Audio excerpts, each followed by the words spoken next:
ассалому алайкум шунавандаҳои гиромӣ.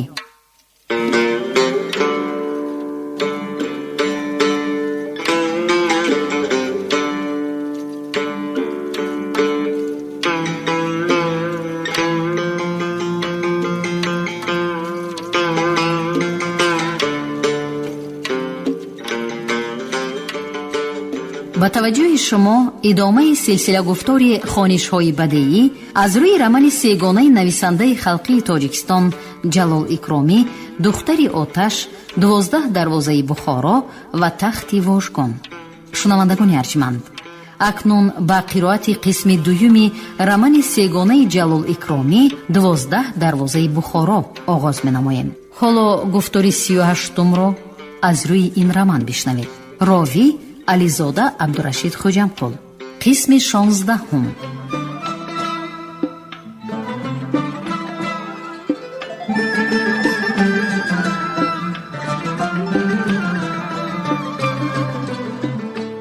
Ertabirlan tog'ga borsang, tog' shamoli tortadur. Be ijozat bog'ga kirsang, mahsum kursa otadur.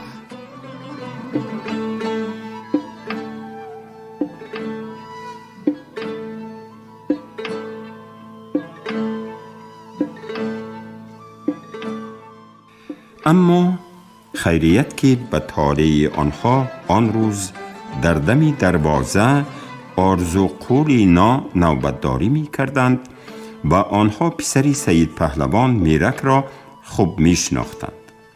میرک با روی خندان با آنها نزدیک شد و سلام و علیک و پرس و پاس کرد و بعد گفت که با خواهرش به پیش ددیش آمده است، یک کاری ضرور و مصلحت برآمده ماند. کاری ضرور برآمده باشد مرحمت، گفت آرزوقل. چارباغی دلکشا به پهلوان زاده ها کشاده. میرک رحمت گفت و با خواهرش به درون حولی باغ در آمد.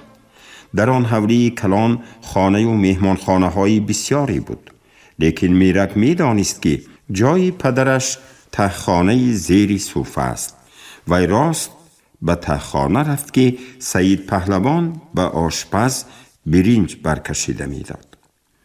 سلام داده جان، گفت وی، ما آمدیم، یک کار برآمد. سلام سلام، گفت زنکی فرنجیناک را همراه میرک دیده پهلوان. خوش آمدید، شنیتان، من حاضر. چند کس می شده باشد؟ پرسید آشپز. 10 کس می شدگیند، به هر حال بسیارتر پس. آشپز خلطه برنج را برداشته رفت. فیروزه چشمبندش را اندکی بالا برداشته به سید پهلوان سلام داد. هوش از سری وی پرید. فیروزه، گفت بی اختیار و به او نزدیکتر رفته سر جنبانید. برای چی آمدید؟ آمدیم که یا مرا هم حبس کنید یا اسها را آزاد.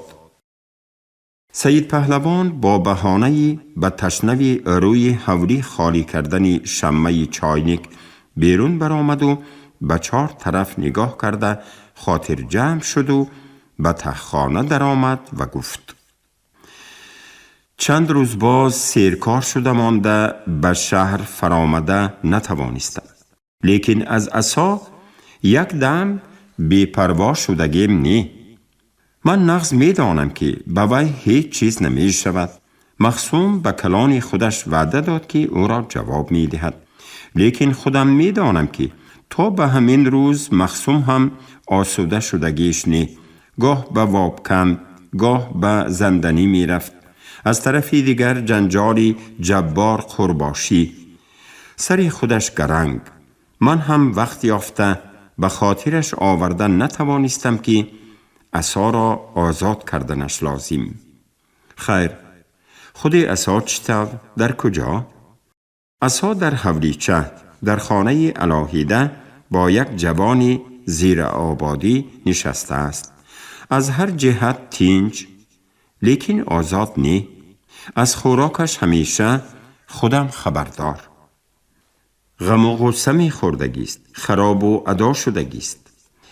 البته خرسند نی، شما را یاد می کند، زیق می شود، لیکن من تسلی داده می ایستم. از عایشه چه خبر؟ احوالش چطور؟ عایشه گفت و دست افشانده ماند سید پهلوان. عایشه نقص گویا که خوشبخت. نه، باور نمی کنم. انا در آمده بینید، گل شکفته گشته است. عایشه؟ بله، عایشه جیانی جوریم حیدر قل. فیروزه مات و مبهوت شده ماند. میرک که در این مدت ته خانه خلطه های برنج و شکر و آرد و نخود و دیگر چیزها را از نظر می گذرانید، یک باره به گپ همراه شد.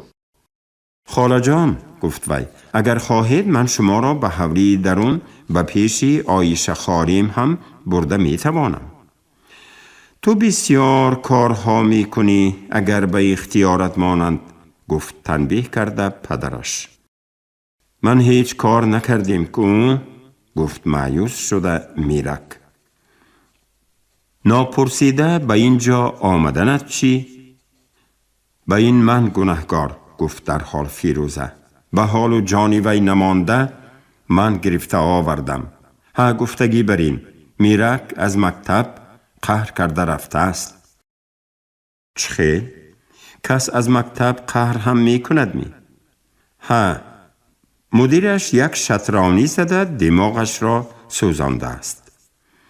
یگان کار کردگیست که زده است. ها، یگان کار، گفت به چشمانش اشک گرفته میرک.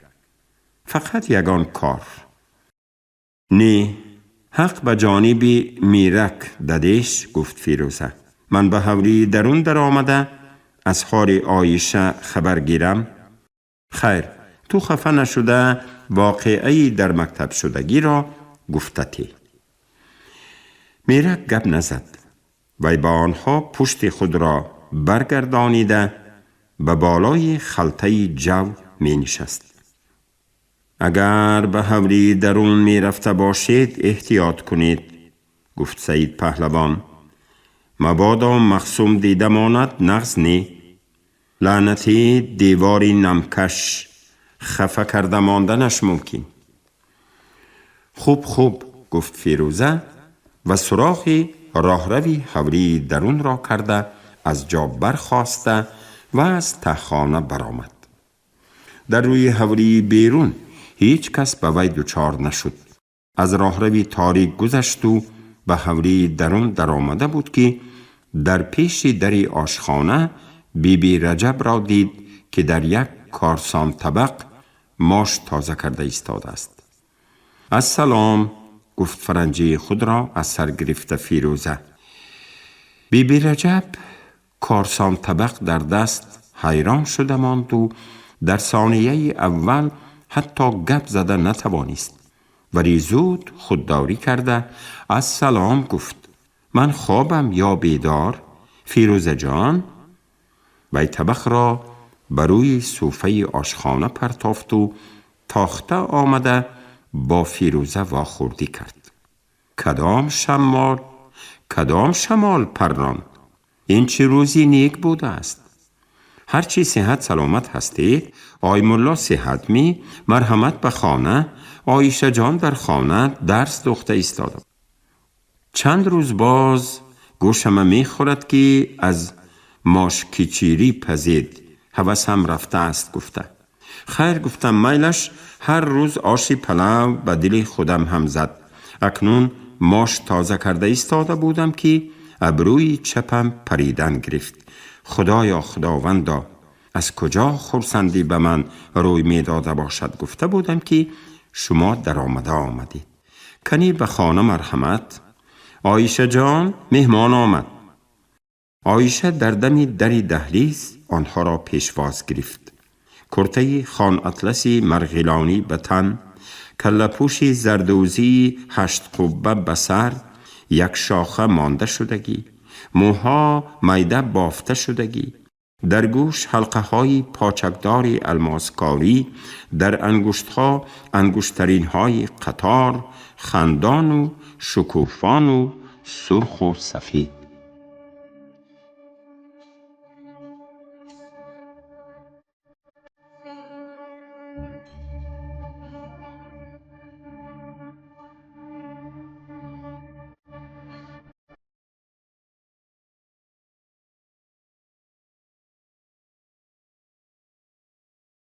اپا فیروزه جان، گفت وی به او چسبیده و سخت بوسیده، نمی دانست که چیکار کند، چطور از سر و جان وی گردد.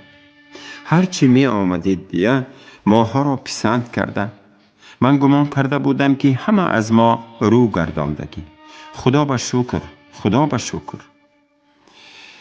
لیکن فیروزه چی گفتنش و چه خیل معامله کردنش را ندانسته، به قدری حال به سؤالها و تملقها با تبسمی ساخته جواب میداد و لوم می کرد. خیر، به خانه آراسته و پیراسته در آمدند که با قالین قزل عیاقی ترکمنی، با کرپچه های شاهی و بخمل و بالشت های پریقو فرشش آراسته، در یک سوی پیشگاه خانه کلان کروات سیمینی کوبقاری وسیع با جای پشهای کشیده دوزی گذاشته شده، در طاق و رواقها میس و میسینه و چینیواری های قیمتبها، در میخهای بالای کت تپانچه و شمشیرها آویزان. در پایان خانه آینه بلورین تا سقف بلند شدگی، 3 تیریزه کلان آن خانه که با شیشه های سرخ و زرد و کبود آرا یافته بود، از درون پرده های توری سفید داشت که در آن وقتها در کمترین خانه ها یافت می شد. فیروزه از قریبی تیریزه میانه نشست و آمین گفت. صاحبان خانه به وی خوش آمدید گفتند. بعد یک باره به میان خاموشی افتاد. طرفین نمی دانستند که گپ را از چی سر کنند. فیروزه نمی دانست که او را تبریک گوید یا تسلی داده از سلامتی کریم خبر دهد. به گمان عایشه هم خود را ناگوار حس کرد و چه یک اندیشه او را فشار می داد. نهایت به این خاموشی بی رجب خلل داده گفت. حیدر قول دادرم چطور؟ هیچ می بینید؟ درست کار کرده گشتین؟ گفت فیروزه و پس از اندک خاموشی ادامه نمود. این واقعه ها را شنیده خیلی بی سرانجام، خیلی خفه شدند. تقدیر و نصیبه، گفت کمپیر. ما چی می دانستیم که کارها چپه و پاسکونا شده می رفتند؟ نباشد به غیژدوان برای توی و تماشا رفته ایستاده بودیم. کریم جانی سرسخت نابود شد، باسمچی ها پر راندند. بعد انا این مخصوم ما را به اینجا گرفته آورد و شب و روز نگفته به عایشه جان پشه و پروانه شد. کس ماند خودش زاری و زور نکرد، آخر نکاحی مسلمانی خوانده به این خانه در آمد. حاضر خدا به شکر نغز جای نمی یابد که عایشه جان را شناند. روی خانه برداشته می گردد.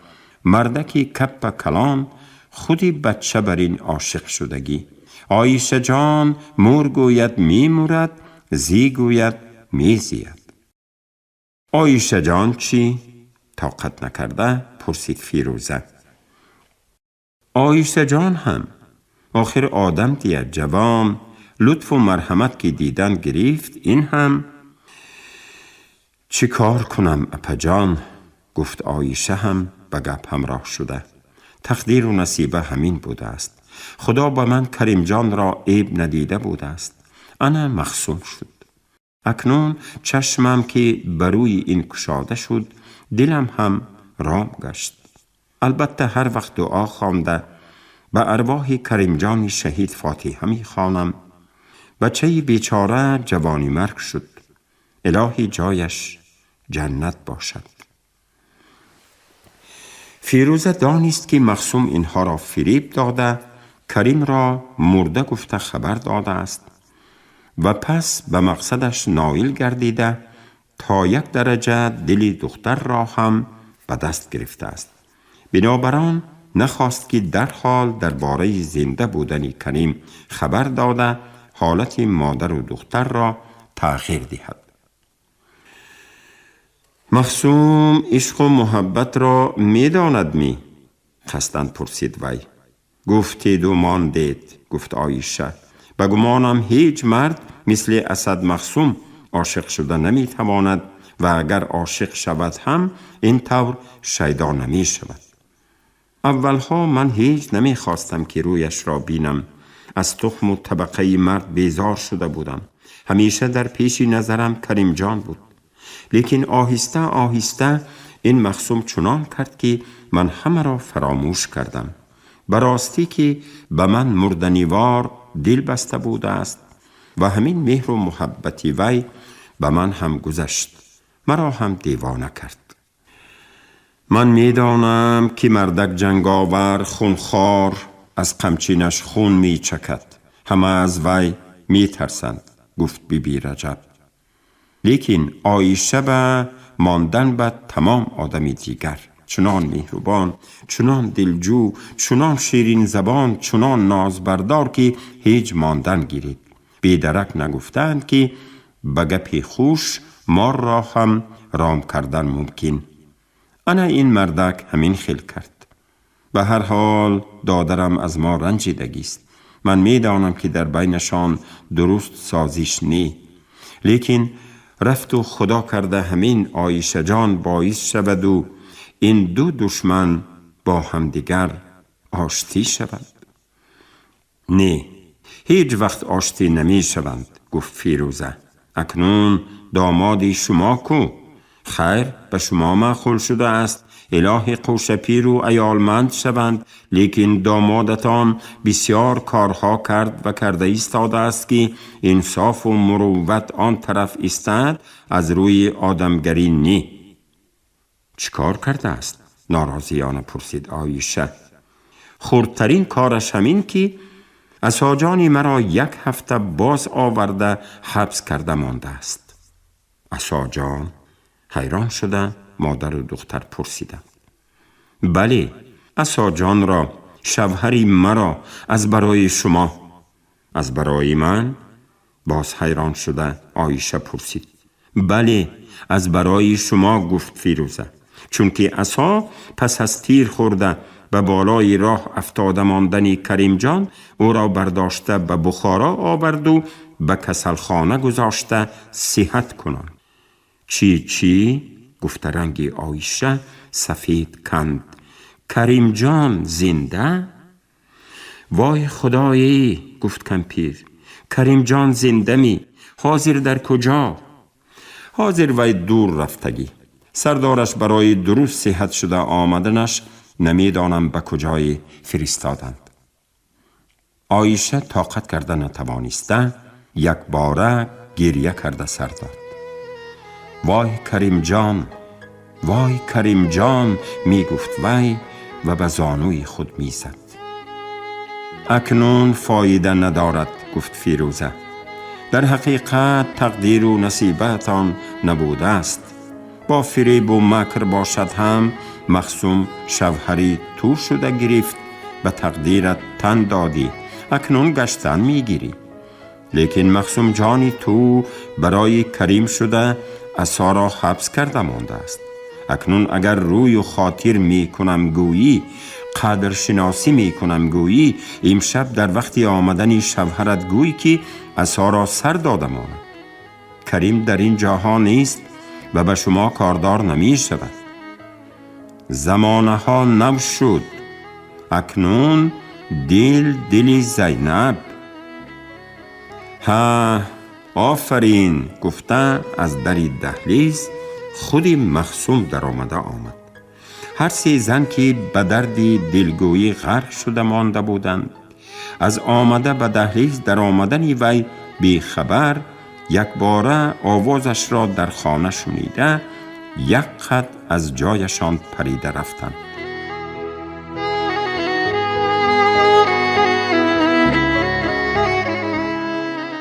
اکنون دل زینب شدگی، به گپش دوام داد مخصوم.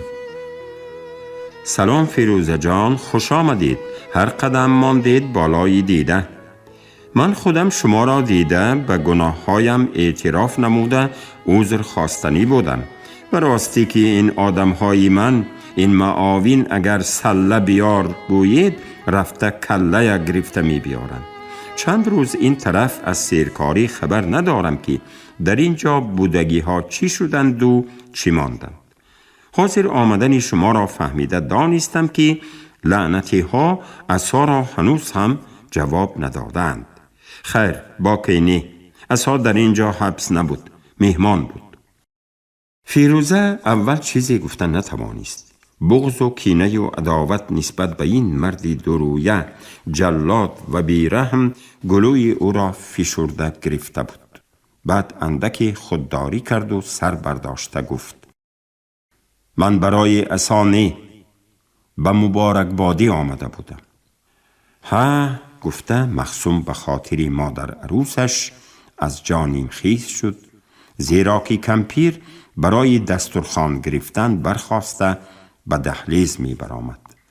ها، تشکر، رحمت. دیدی عایشه جان، فیروزه اپید به مبارکبادی آمدم گفته هم سری ما را به آسمان می بردارد و هم به دلمان نیشتر می زند. درست است که ما توی کرده نتوانستیم. براستی که یک کاسه آب را به میان گذاشته نکاح خواندیم و من حلقه غلامی انا همین پریزاد را به گردن انداختم. عایشه شرم کرده شما هم گفت و از جا برخاسته تاخته به دهلیز برآمد. شرم کرد، گفت مخصوم از پس عایشه نگاه کرده. تصدق شرم و حیایت شوم. شما باور نمی کنید البته مرا فریبگر، ساحر و افسونگر می دانید. اختیارتان هرچی گویید، لیکن به حق کلام الله قسم که من به این دختری نازنین در یک دیدن دل بستم، عاشق شدم و تیارم برایش جانم را فدا کنم. شما گمان می کنید که من او را با قید و فریب یا که ترسانده به دام خود در آوردم؟ نه، من دل او را با آتشی عشق و محبت خودم نرم کردم. آنچنان من دل باختگی که گفتن مشکل، انا همین محبتی بی پایانی من، انا همین عشق پاکی من او را به من رام کرد و از بحر همه درگذشت به من رسید. دیگر چیزی به من لازم نی و از هیچ خطر باکی ندارم. من اگر کام روا گشتم و خوشدل چی عجب، مستحق بودم و اینها به زکاتم دادند.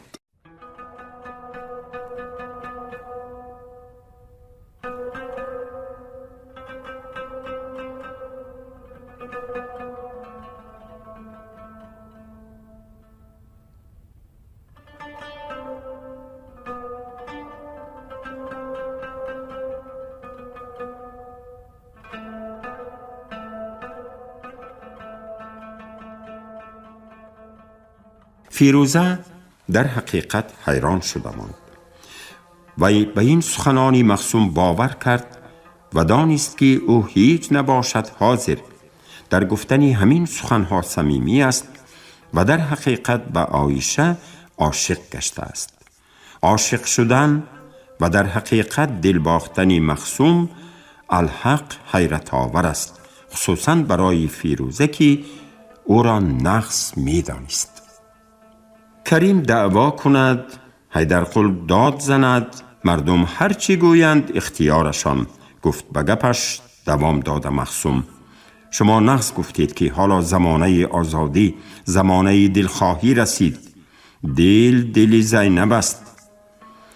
من حاضر برآمده اگر خواهید از این حولی و خانه ها فرسخها دور می روم.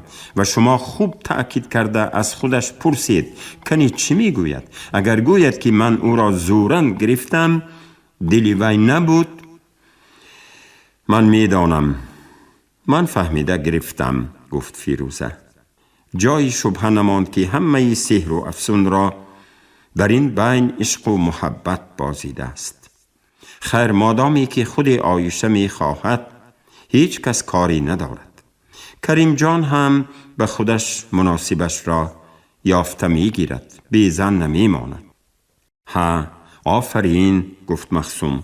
اکنون از شما خواهشمندم که دیدگی و شنویدگی هایتان را بی طرفانه به حیدرقل تقایش بیان کنید.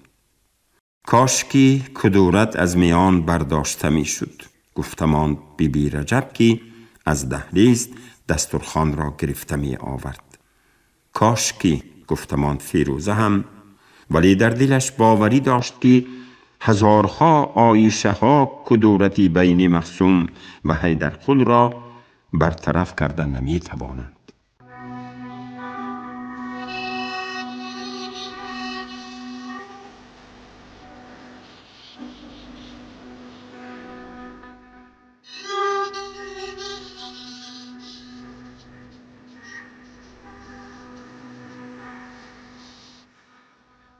دسترخوان پرتافته لعلی شیروار آوردند.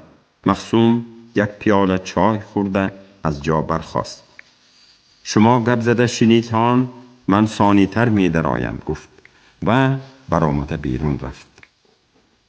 در سری دسترخوان 3 زن نشسته چای می نوشیدند و هر کدام به فکر و اندیشه خود بند بود. فیروزه که یک کنجی دلش به عایشه سرسخت و نامراد می سوخت که به دلدارش رسیده نتوانسته، به دست ظالم گرفتار شده مانده است. لیکن به اینجا آمده دید که همه آن فکر و خیالها باطل بودند. حیات و زندگی خودش این گره را گشاده است. عایشه برعکس گویا خوشبخت و با مراد است. خیر چی؟ می گفت به خود وی. عاشق همان است که معشوقش خوش کند. مادامی که اسد دل عایشه را برده توانسته است، میلش، اختیارش. حیدرقل امک هم باید به این حال مراسا کنند، دیگر علاج نه. لیکن وقتی که مخصوم با جنایت ها آلوده شده فاش می گردد، وقتی که محکمه عادل خلقی او را محکوم کرده به جزای سخت گرفتار می کند، انا در آن حال به عایشه مشکل می شود. اگر عایشه عقل داشته باشد، همین عشق و محبتی او را دستک کرده ایستاده، او را براه درست، براه حق و عدالت می درآورد. اما عایشه درباره کریم فکر می کرد. کریم زنده بوده است. معلوم می شود که اسد مخصوم او را در این مسئله فریب داده است. کریم اگر با وی روبرو شده ماند، عایشه چطور بروی او نگاه می کند؟ به سؤالهای او چی جواب می دهد؟ من در راه تو جانم را دریغ نداشتم، از پسی تو برای خلاصی تو برای انقلاب در آمدم، با اسکرهای امیر جنگیدم، تو را از بین هزارها اسیرها یافته گرفتم، با امید و آرزوها براه برآمدیم. چی شد؟ آن عشق و محبت چی شد؟ فراموش کردی؟ به سخنهای شیرینی اسد فریفته شدی؟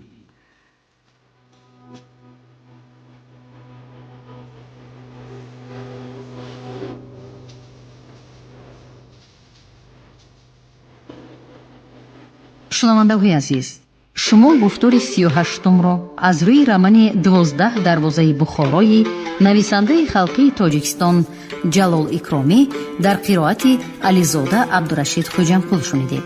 коргардон шералӣ нағзалӣ, садобардор карим толибов. поёни гуфтор аз силсилаи хониши бадеӣ. шод бошед.